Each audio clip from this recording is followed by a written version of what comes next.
Hey everybody, welcome back to History Student Reacts. Today we'll be watching Simón Bolívar Part 2, Francisco de Miranda by Extra History. Yes, we're doing Part 2 of Extra History series on Simón Bolívar. Last time we got a bit of a background on the era we're talking about and some of Simon's early life. Looks like we'll be talking about Francisco de Miranda in today's episode, another famous revolutionary of the Latin American Wars of Independence, someone who is important to the early stages of this story. Now, if you guys end up enjoying this one, I'd appreciate it if you would leave a like, subscribe, check out my Patreon, it is linked down below. Now, with all of that out of the way, let's jump right into this reaction.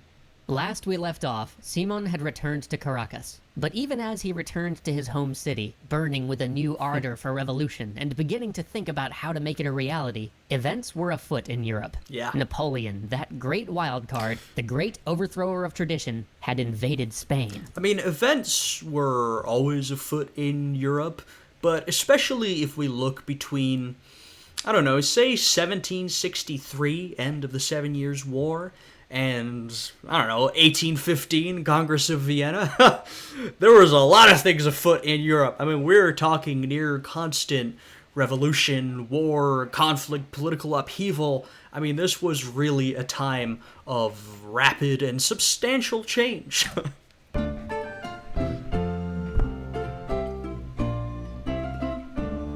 Napoleonic armies, once the allies of Spain, came tearing into the Iberian Peninsula. Yeah. The king abdicated. His son was forced to put aside the crown. Napoleon declared his own brother the king of Spain.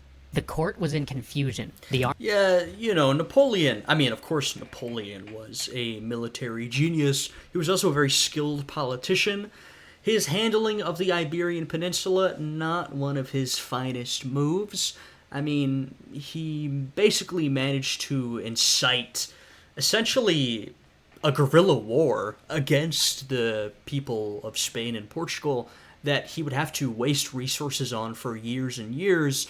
The war Napoleon fought on the Iberian Peninsula is often referred to as Napoleon's bleeding ulcer, sort of nasty imagery, but it's because, he was basically forced to fight this small-scale war when he could have been using those resources elsewhere, and frankly, he needed those resources elsewhere.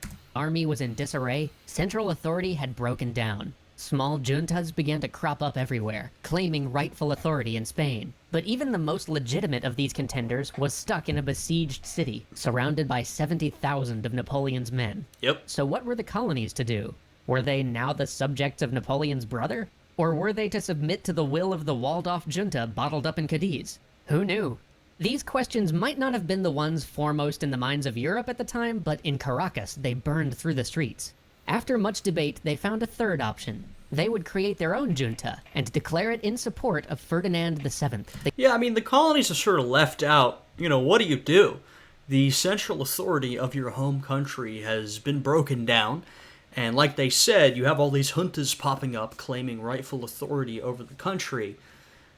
You've sort of been left out on your own, and even at this point, because, they mentioned last time, there had already been revolts throughout Latin America for a variety of reasons. Some people were already not super thrilled with Spanish governance and would have rather done things their own way. So even at this point, you have some people, though this is sort of radical, who already wanted to sort of separate themselves, maybe in full independence, or maybe just a higher degree of autonomy.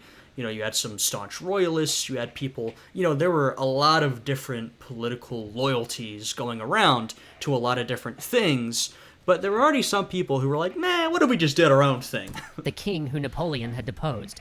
But since the king was pretty much out of the picture, and they recognized no other continental authority, this basically meant they were now independent. Yeah, it's sort of a good way to, be loyal still. Like, oh, we're loyal to the rightful monarch of our country. Oh, that sounds nice. I mean, you're loyal. You're loyal royalists, while being able to govern your own affairs, because the king, he's been booted. So you essentially get to run your own affairs, so a good sort of compromise position. With that sorted, they then sent the representatives of the Central Junta of Spain packing and began self-governance under a council of the leading men of Venezuela. Simón was not to be found among these leading men. To them, Simón was just a youth. He was reckless, rude, a bit dissolute, and yeah, he had returned recently from Europe with a fire in his belly, but they all figured it was just a matter of time before that fire burned out. Well, and look, we're looking in retrospect. We know what Simón Bolívar becomes, but at the time they didn't, and frankly, I mean, I would say he wouldn't really be one of the leading figures of his country. Now, he was from one of the first families. I mean, he was certainly up there, right? He was a prominent figure in Venezuela's economic, social, and political life. But in terms of, choosing people to lead your new government, at this moment, Bolivar really isn't the guy. He will become the guy, but they didn't know that. Maybe he knew it, maybe he believed it, but no one else did. He was a liability, but they were broke. They wanted to send a delegation to... Now this is what Simón had. He might not have had clout or political authority. He did have that cash money, though. England, but as a newly established government, and with the Napoleonic Wars wreaking havoc on trade, they just didn't have the money to do it. But Bolivar, that kid was rich, like really rich. And with all the impetuousness and the arrogance that they'd come to expect of him, Bolivar offered to pay for the whole trip if they would let him come along. Yep. Even with this... Don't you love that? He said, yeah, I'll fund your trip. We have this extremely important diplomatic mission to the United Kingdom. I'll fund it on the condition that you let me come with you. I love that. Generous offer. Some of the council were worried about the idea of Bolivar being one of their official representatives to England. In the end, though... I mean, frankly, they should have been. Well, I imagine we're going to see his conduct. Money won, and they figured, well, he can't put us in too much worse a position than we're in now, so why not? Of course, just to be safe, they sent him with 2 other older and more respected members of the community. They figured, let Bolivar spend the money, have those guys actually do the work. So Bolivar departed for England, looking to secure recognition and aid for his fledgling nation. Upon arrival, they quickly arranged a private visit with England's foreign minister. They gather at his stately mansion. And I will say, we're seeing a trend now that will continue throughout the Latin American Wars of Independence, which is a fairly close tie to Britain. Now, that didn't always mean British government support or open British support, but throughout this entire period, we will see sometimes openly, usually sort of secret support from the British governments, maybe sending some money and guns their way, and we'll also see a fair amount of intervention from British nationals. We'll see English and Scottish soldiers, sailors, mercenaries getting involved in the Latin American Wars of Independence. So there will be a bit of a link to Britain throughout this entire process. Though, of course, a lot of countries were involved. Like all these revolutions, this was a multinational affair, right? Like I said, we're not always talking about open government intervention, but in this story, maybe not in these videos, but in these wars of independence, you'll see Americans, Brits, of course, Spaniards, Portuguese, French. I mean, you'll see Haitians, right? There's a lot of different people involved in these wars, this new Latin American revolution that's springing up. That's what revolutions do. They bring people in, they draw people in from, beyond the borders of your country. On the edge of Hyde Park and begin the meeting. They speak in French because Bolivar, though he was acting as an emissary to England, doesn't know a word of English. The foreign minister takes the lead, stating bluntly, And I will say, at this point, French is still the lingua franca, funny you use the term here, but French is still the sort of international language of politics. Now, this is the time when that is going to start to change, the 19th century, I would say, though we're still early in the 19th century, as English becomes more and more prominent throughout the globe, as the British Empire conquers more and more territory. But at this point, if you're any sort of diplomat worth his salt, you're going to know French pretty well. At least so he thinks, that he needs to know whether Venezuela is seeking total independence or if it's still loyal to the deposed King of Spain. You see, he's trying to signal to them that the Spanish are fighting Napoleon and therefore are now England's allies, which is something he can't jeopardize.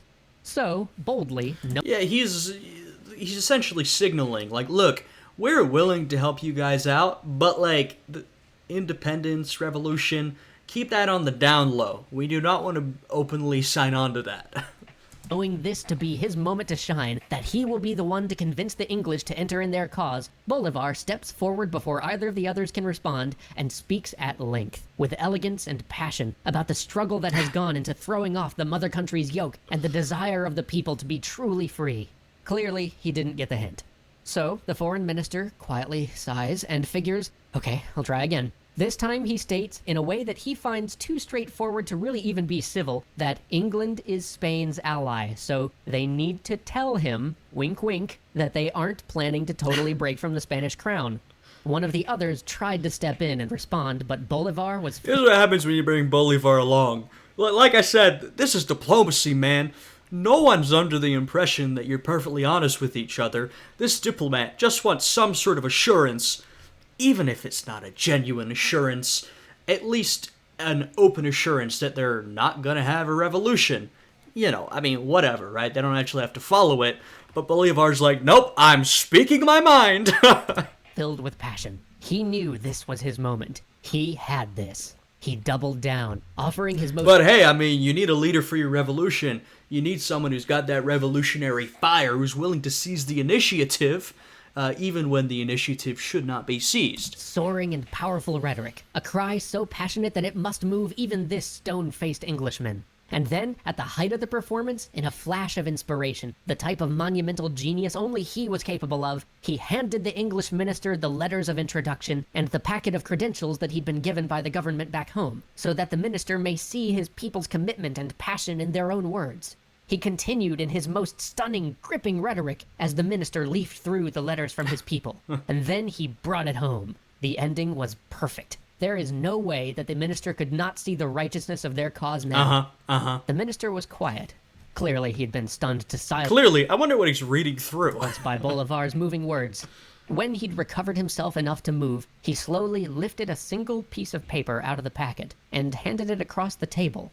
In his passion, Bolivar had accidentally handed the minister all the letters from his people, including the instructions that he'd received from his government.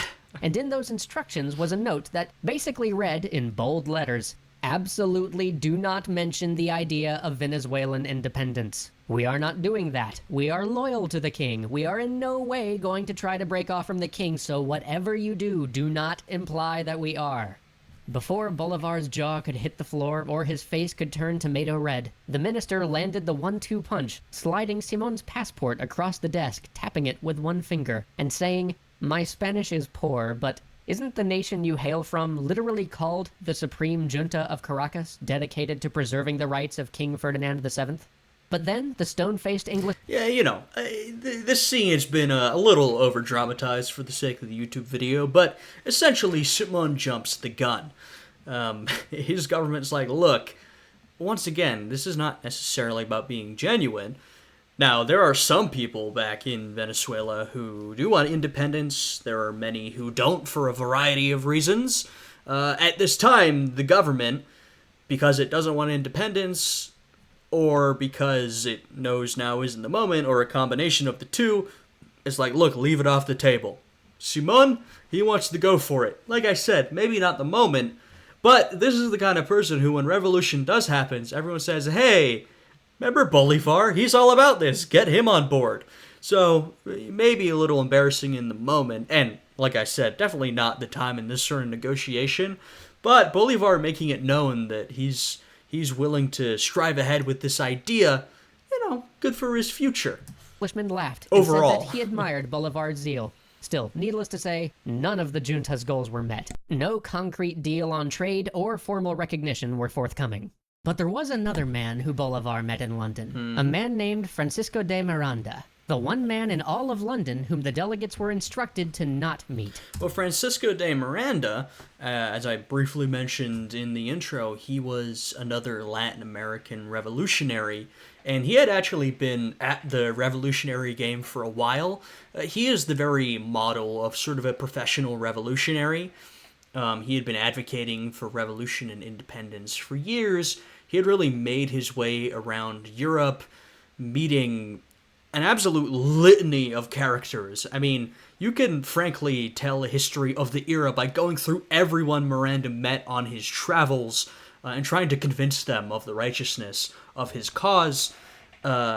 It hasn't really, up until this point, gone anywhere, and so he has settled in England, in London, another link between Latin America and England, and, he hosts a lot of visiting Latin Americans, a lot of important people in London, once again, always meeting more important people, but he's sort of, if his career ended at this point, you'd be like, all right, well, didn't really achieve too much, and frankly, well, I'm not going to hate on the guy too much, we haven't seen everything, but he's got more to go, right? He will be a part of this story.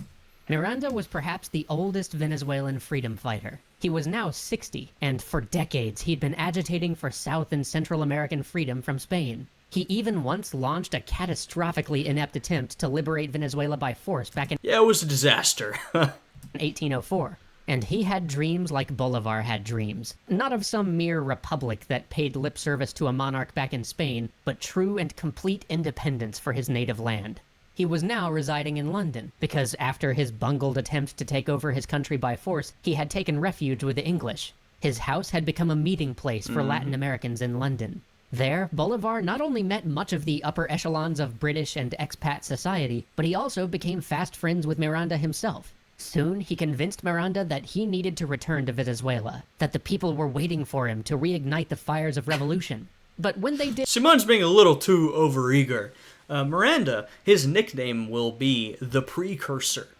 Just to give you a little sense of his legacy, he will be remembered essentially as the precursor to these wars of independence. The revolutionary who fought for freedom for his people for years and years, and in some ways sort of laid the groundwork for what was to follow. I don't want to diminish his achievements too much, right? He had that absolute bungled revolution attempt a couple years past, but he did lay the groundwork for what was to come, and he certainly did a lot of work promoting the idea of Latin American independence and revolution, right? So you can give him credit for that. Did both return to Venezuela, Miranda was not greeted by a cheering crowd waiting to bestow on him the command of a newly formed republic, but rather a small group of onlookers who, for lack of anything better to do, boredly watched him get off the ship. Well, no, as we've seen, Simón is very overeager. He does not represent most people at this point, and Miranda, frankly, his reputation... he has a lot of admirers, but also he's kind of remembered as the guy who launched a bungled revolution attempt and has just been making his way across Europe, talking to everybody he can. He's not, when he arrives, it isn't like, oh, our revolutionary hero, come back. He's not really that type of character.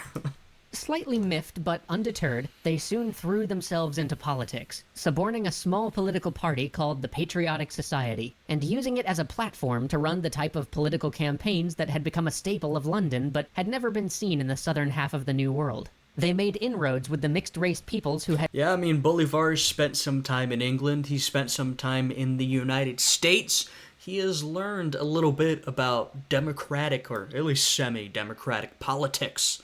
Had been largely ignored by the junta of rich whites. There was some ego clashing between Bolivar and Miranda, but soon... And that appeal to mixed-race residents, one of the big questions of this whole revolutionary era, frankly, in all the revolutions we see, is the question of racial equality, right? You can think of the United States. As I mentioned last time, a lot of these revolutionaries are sort of middle, upper-class individuals, and the vast majority of them are white. And they're fighting for freedom, right? That's how they frame it. And of course, the question is always asked, freedom for who? Now, some people will say, well, freedom for everybody. There's also the question of gender, right? Most of these people were fighting for political freedom for men. There was the occasional feminist who advocated for political freedom for women. Some of these people were fighting for political freedom for people regardless of race, but a lot of these people, if we look at America, were fighting for political and social freedom for white men. So it's a complicated picture, and depending on who you ask, you would get very different opinions. And of course, this was not just a question that was prominent in the United States. Like I said, it it was prominent across all these revolutions. It would pop up, well, France and Haiti, right? You have the French Revolution, the Haitian Revolution. Race was, of course, a very important topic. In both of these, especially in Haiti, I mean, it was kind of the main question there, the idea of racial equality and doing away with slavery. But it was also a big question in Latin America, where, I mean, these countries had slavery. There were a lot of enslaved people. But a lot of these countries also had fairly large mixed-race populations. That's one thing that was a little different from the Anglosphere, the British Empire, at this time the United States, in which, being mixed race there was less of a space for it, right? It was far less accepted. Now, being mixed race in Latin America, it still came with a lot of social detriments, but they had that casta system that we talked about last time, and there were different levels for different types of mixed race people. It's a very complicated, weird sort of racial hierarchy, but there were a fair number of mixed race people, and so that's a base that you can appeal to if you're advocating for racial equality. But as they said, the sort of people running the junta, the government, up until this point, are your sort of typical revolutionaries of this era, middle, upper class, landowning, often slave-owning whites. So they've been underserved so far. And at some points throughout the Latin American revolutions, because remember, we're talking about a lot of different revolutions in a lot of different countries, there will be a lot of friction regarding this question,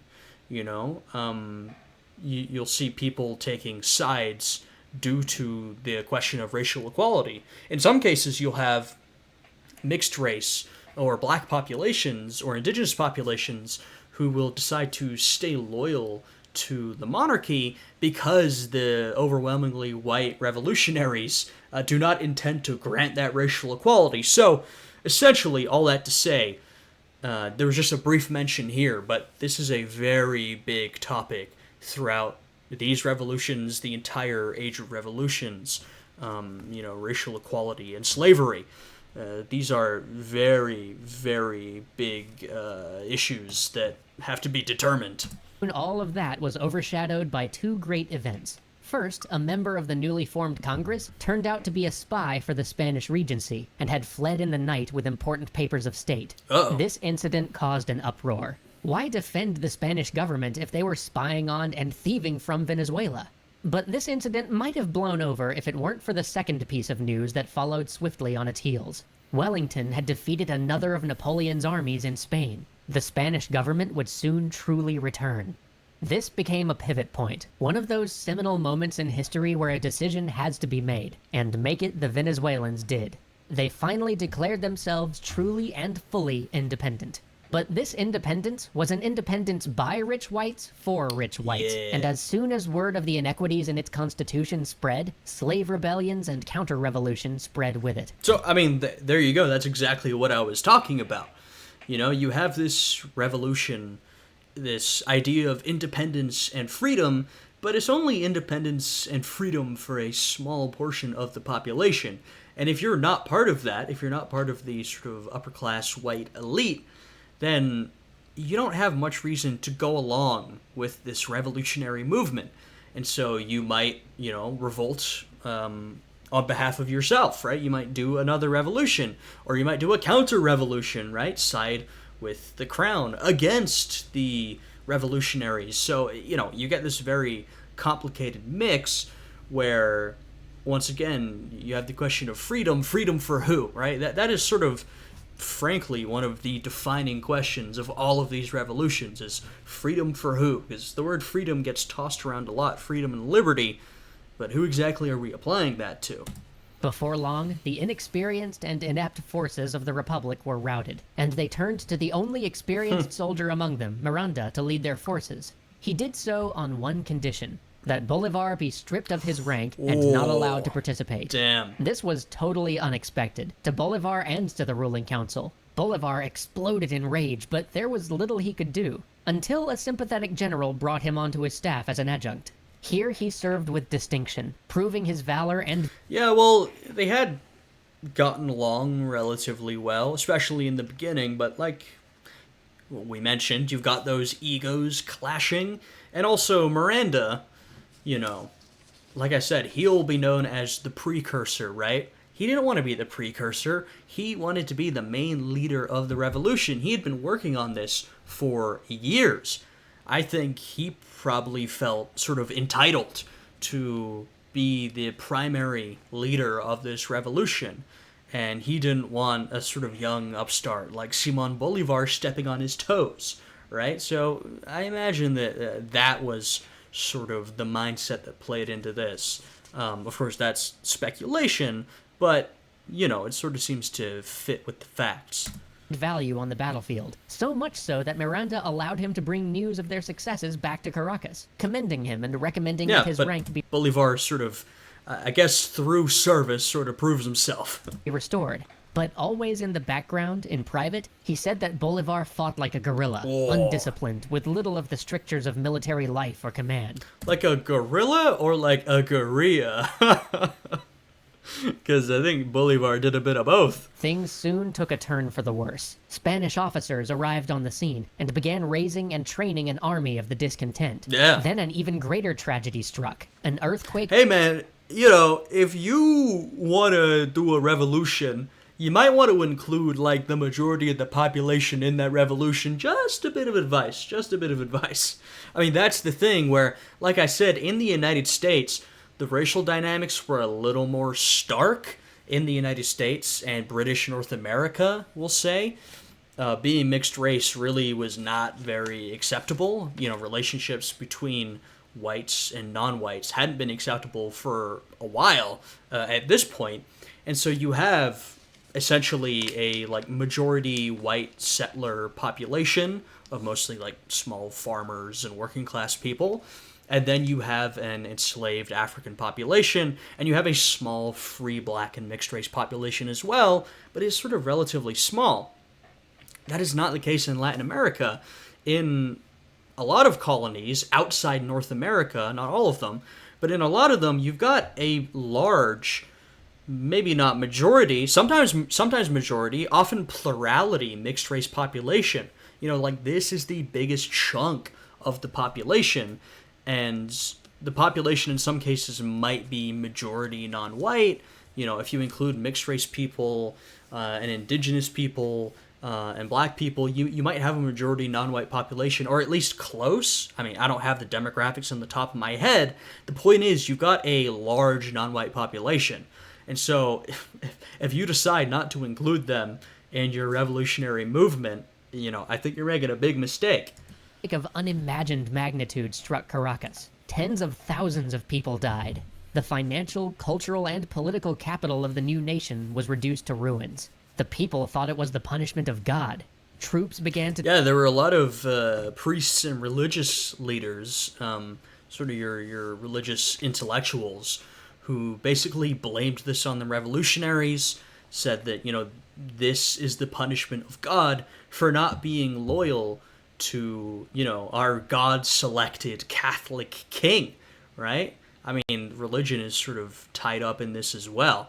And so that's, you know, definitely not a good look for the revolutionaries, the Republicans. To desert, and Bolivar, who was sent to garrison a stronghold, ended up getting fired upon by the very troops that were supposed to be guarding the fort he was to protect. Yikes. And through this, Miranda waged an anemic campaign, always on the retreat. Until, in a shock to everybody, he offered a unilateral surrender.